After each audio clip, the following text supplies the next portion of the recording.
Hi, I'm Brian, and I'm here to ruin your day. Not with my crappy content, but with the numbers. I know, I hate it too. So, welcome to my video. Normally, I do silly video game content. I do spooky games where I scream. I do Escape from Tarkov offline challenge mode against my friends, but I also like to attempt to educate people about the political world we live in here in the US. Even if that world's a dumpster fire, and it is. So, if it's your first time here, hit like, hit subscribe, and get a strong drink ready.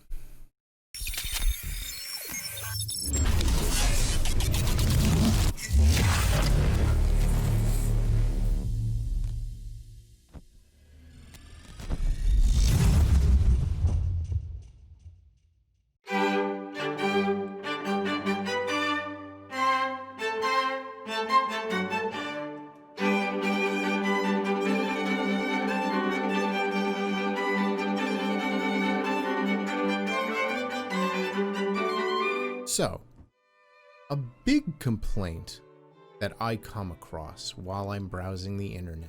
I've already seen this porno. Oh, that's me.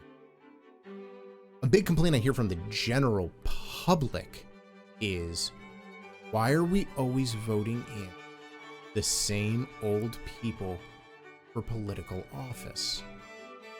I mean, if you look at the numbers, the median population age for the United States is 38.2 years old. The average age for our political representatives, being the Senate and the House of Representatives, is 19 years older than the median age. And our president is 17 years older than that. I mean, if everything is so awful, and it is, you have to ask the following 3 questions. Number 1, why do we keep voting in older than average aged representative? Number 2, why are the average terms so long? And number 3, why do those numbers matter day to day more than the numbers for the president? To understand this, we first need to understand the breakdown of what the legislative and executive branches are responsible for. If you already know this, too bad. So, what is it that the legislative branch does? The legislative branch drafts proposed laws to send to the desk of the president. They confirm or reject presidential nominations to the judiciary and federal appointments. Congress has the sole authority for the declaration of war, not the president.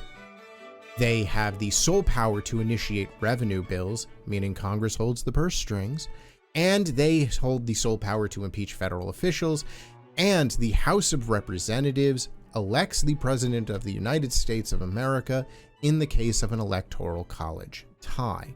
What is it that the executive branch does other than tweet and play golf and hold rallies?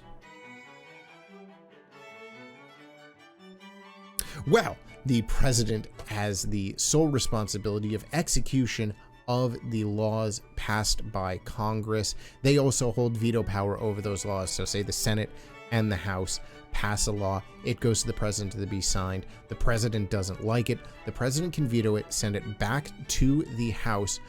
The House can either rewrite the law or, with a simple 2/3 majority, can overpower the veto and the law goes into effect. The executive branch also appoints federal and judicial posts. They are the commander-in-chief of the armed forces. They conduct diplomatic relations with other heads of state. Yup. And they can issue executive orders. Now, we can go into what executive orders are later because they are incredibly complex. And the numbers that I dug up, staggering. This video would go on for a day. So let's get into how we elect the legislative branch. We know the president is elected every 4 years, but how do we elect representatives and senators? First, we'll go to senators because they're easy. Every state has 2 senators. Every senator is elected for a 6-year term. Elections are staggered in the Senate so that roughly 1/3 of the Senate is up for re-election every 2 years. That's why you always say, oh, we can flip the Senate this year, next year, the year after that. So there's constantly 1/3 of the Senate is in possible turnover.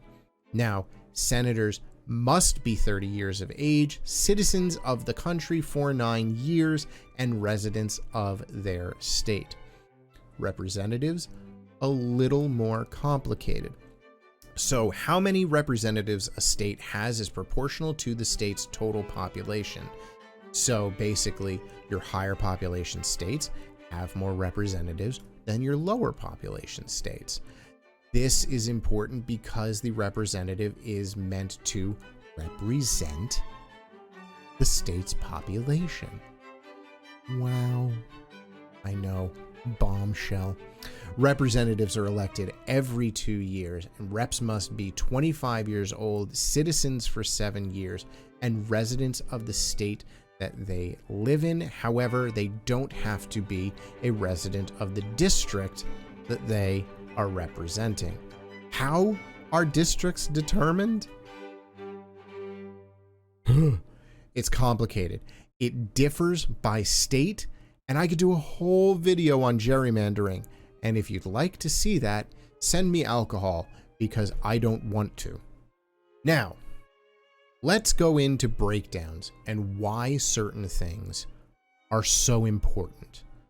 Since we are in a presidential election year right now, let's look at some voter breakdowns from the 2016 elections. You know, the last most important election of your lifetime until the next one. I mean, really the question is, who the hell is voting for these people? In 2016, according to the Pew Research Center, 4 in 10 eligible voters did not vote. This means 60% of people eligible to do so actually voted. Now, according to the Kaiser Family Foundation, the demographics broke down like this.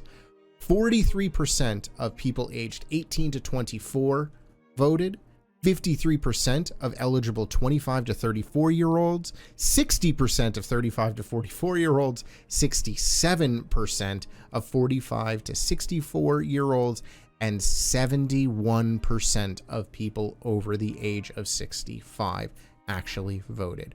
What does this mean?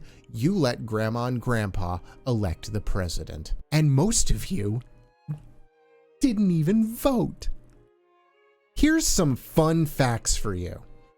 According to Statista, the total population of the US in 2016 was 324 million. Of that 324 million, only 250 million are of voting age, meaning they're over the age of 18. Of that 250 million, 230 million are voting eligible, meaning that they haven't had their right to vote taken away, meaning that they are actually citizens of the country, things like that. Of the 230 million people that are eligible and registered to vote, 136 million people cast a vote. 136 million. Now, 60% sounds like a lot, doesn't it? Only 4 in 10 people didn't vote. 94 million people who could have voted. It doesn't matter for who. 94 million people who could have voted didn't. To put that into perspective, if you took the total population of California, Texas, Florida, New York, Pennsylvania, and Illinois, combined them all, you would still be 2 million people short of who didn't vote. That's insane. You hear the 60% voted bullshit being beaten into your head right now about how more people need to vote, and they're right. But let's look at an even more troubling statistical breakdown. 2018 was a huge midterm election. It gave Republicans control in the Senate, and it was billed, yet again, as the most important election of your life. Side note, I've heard that said about every election since 2008. Weird how that happens, isn't it? So if we go back to the Kaiser Family Foundation for some more fun breakdowns that'll ruin your day, in 2018, of people eligible to vote in the following age ranges: 32% of 18 to 24, 42% of 25 to 34, 51% of 35 to 44, 60% of 45 to 64, and 66% of 65 plus. All told, 53% of eligible voters actually voted. Slightly more than half voted on the body of government that impacts your day-to-day life. More than the president. And this was billed as a high voter turnout. Why the fuck is that considered high? Well, let's look at the 2014 midterm elections. Back to the Kaiser Family Foundation. 18 to 24-year-olds, 17%. 28% of 25 to 34-year-olds. 38% of 35 to 44. 50% of 45 to 64. And 59% of 65 plus. A grand total of 42 fucking percent. That was the lowest turnout in 70 years.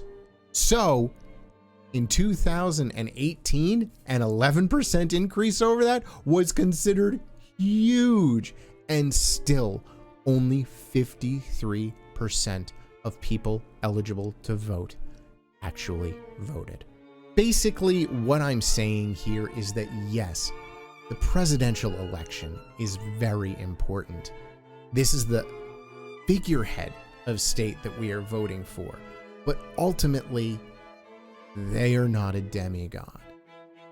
We, as a voting population, directly elect 2/3 of our representative government, and we can't be bothered with midterm elections, much less presidential ones. So, what does this mean? It means that we as a country need to engage with the process more. This is how we change things. This means that the parties need to engage the 18 to 34 demographic because these are so woefully underrepresented in the voter numbers. This is how you get the same people constantly voted in, because the same voting blocks keep voting for them. Politics was never meant to be a career. In the end, I will never tell someone who they should vote for. Your vote is your voice. That is your choice. And you know who represents you better than I do. That is for you to decide. All I can do is beg you to please vote, not just in this election, but in every election. I have voted in every election since I turned 18. Sometimes I've held my nose for who I'm voting for. Sometimes I have voted Democrat, I have voted Republican, I have voted Libertarian, I have voted parties that I don't even know what the actual platform is. But after researching the candidate, I felt that that person closely represented my personal views. So just please get out to vote. I don't care for who. You can vote for Donald Trump. You can vote for Joe Biden. You can vote for Joe Jorgensen. You can vote for whoever the Green Party has up this year. You can vote for some kook who just put his name on the ballot. process only works if you engage in it.